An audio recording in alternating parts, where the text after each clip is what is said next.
इस कारण देवर्षि नारद को बनना पड़ा था एक बार बंदर। श्री नारद बड़े ही तपस्वी और ज्ञानी ऋषि हुए, जिनके ज्ञान और तप की माता पार्वती भी प्रशंसक थीं। तब ही एक दिन माता पार्वती श्री शिव से नारद मुनि के ज्ञान की तारीफ करने लगी।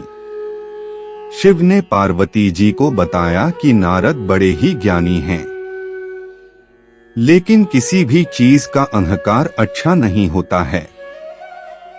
एक बार नारद को इसी अहंकार घमंड के कारण बंदर बनना पड़ा था।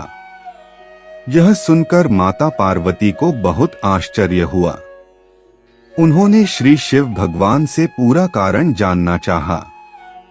तब श्री शिव ने बतलाया, इस संसार में कोई कितना ही बड़ा ज्ञानी हो, लेकिन श्री हरि जो चाहते हैं वो उसे बनना ही पड़ता है।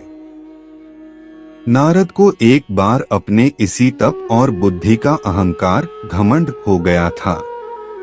इसलिए नारद को सबक सिखाने के लिए श्री विष्णु को एक युक्ति सूझी। हिमालय पर्वत में एक बड़ी पवित्र गुफा थी। उस गुफा के निकट ही गंगा जी बहती थीं। वह परम पवित्र गुफा नारद जी को अत्यंत सुहावनी लगी। वहां पर के पर्वत, नदी और वन को देखकर उनके हृदय में श्री हरि विष्णु की भक्ति अत्यंत बलवती हो उठी और वे वहीं बैठकर तपस्या में लीन हो गए।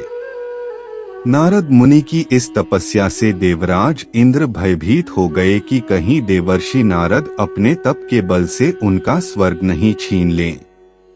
इंद्र ने नारद की तपस्या भंग करने के लिए कामदेव को उनके पास भेज दिया। वहां पहुंचकर कामदेव ने अपनी माया से वसंत ऋतु को उत्पन्न कर दिया। पेड़ और पत्ते पर रंग बिरंगे फूल खिल गए, कोयले कूकने लगीं और भौरे गुंजार करने लगे। कामाग्नि को भड़काने वाली शीतल मंद सुगंध सुहावनी हवा चलने लगी। रंभा आदि अप्सराएं नाचने लगीं। किंतु कामदेव की किसी भी माया का नारद मुनि पर कुछ भी प्रभाव नहीं पड़ा। तब कामदेव को डर सताने लगा कि कहीं नारद मुझे शाप न दे दें। इसलिए उन्होंने श्री नारद से क्षमा मांगी। नारद मुनि को थोड़ा भी क्रोध नहीं आया और उन्होंने कामदेव को क्षमा कर दिया। कामदेव वापस अपने लोक में चले गए। कामदेव के चले जाने पर नारद मुनि के मन में अहंकार घमंड हो गया कि मैंने कामदेव को जीत लिया। वहां से वे शिव जी के पास चले गए और उन्हें अपने कामदेव को हारने का हाल कह सुनाया। भगवान शिव समझ गए कि नारद को अहंकार हो गया है। शंकर जी ने सोचा कि यदि इनके अहंकार की बात विष्णु जी जान गए तो नारद के लिए अच्छा नहीं होगा। इसलिए उन्होंने नारद से कहा कि तुमने जो बात मुझे बताई है उसे श्री हरि को मत बताना। नारद जी को शिव जी की यह बात अच्छी नहीं लगी। उन्होंने सोचा कि आज तो मैंने कामदेव को हराया है और ये भी किसी को नहीं बताऊं। नारद जी क्षीर सागर पहुँचे गए और शिव जी के मना करने के बाद भी सारी कथा उन्हें सुना दी। भगवान विष्णु समझ गए कि आज तो नारद को अहंकार घमंड ने घेर लिया है। अपने भक्त के अहंकार को वे सह नहीं पाते, इसलिए उन्होंने अपने मन में सोचा कि मैं ऐसा उपाय करूंगा कि नारद का घमंड भी दूर हो जाए और मेरी लीला भी चलती रहे। नारद जी जब श्री विष्णु से विदा होकर चले तो उनका अभिमान और भी बढ़ गया। इधर श्री हरि ने अपनी माया से नारद जी के रास्ते में एक बड़े ही सुंदर नगर को बना दिया। उस नगर में शीलनिधि नाम का वैभवशाली राजा रहता था। उस राजा की विश्व मोहिनी नाम की बहुत ही सुंदर बेटी थी, जिसके रूप को देखकर लक्ष्मी भी मोहित हो जाएं। विश्व मोहिनी स्वयंवर करना चाहती थी, इसलिए कई राजा उस नगर में आए हुए थे। नारद जी उस नगर के राजा के यहाँ पहुँचे तो राजा ने उनका पूजन करके उन्हें आसन पर बैठाया। फिर उनसे अपनी कन्या की हस्तरेखा देखकर उसके गुणदोष बताने के लिए कहा। उस कन्या के रूप को देखकर नारद मुनि वैराग्य भूल गए और उसे देखते ही रह गए। उस कन्या की हस्तरेखा बता रही थी कि उसके साथ जो विवाह करेगा वह अमर हो जाएगा, उसे संसार में कोई भी जीत नहीं सकेगा और संसार के समस्त जीव उसकी सेवा करेंगे। यह बात नारद मुनि ने राजा को नहीं बताई और राजा को उन्होंने अपनी ओर से बनाकर कुछ और अच्छी बातें कह दी।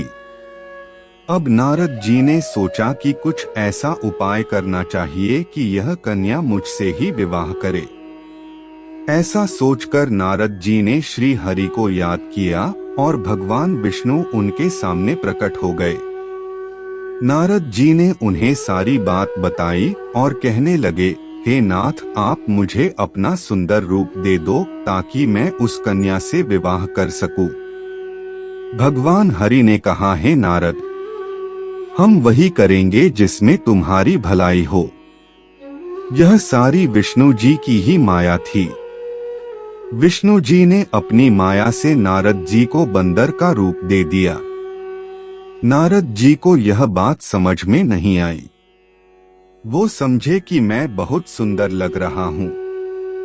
वहां पर छिपे हुए शिव जी के 2 गणों ने भी इस घटना को देख लिया। ऋषिराज नारद तत्काल विश्व मोहिनी के स्वयंवर में पहुंच गए और साथ ही शिव जी के वे दोनों गण भी ब्राह्मण का रूप बनाकर वहां पहुंच गए। वे दोनों गण नारद जी को सुनाकर कहने लगे कि भगवान ने इन्हें इतना सुंदर रूप दिया है कि राजकुमारी सिर्फ इन पर ही रीझेगी।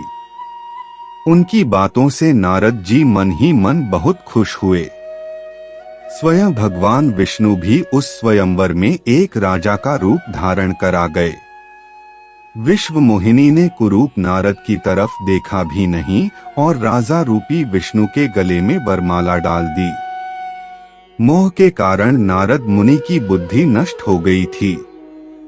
राजकुमारी द्वारा अन्य राजा को वरमाला डालते देख वे परेशान हो उठे।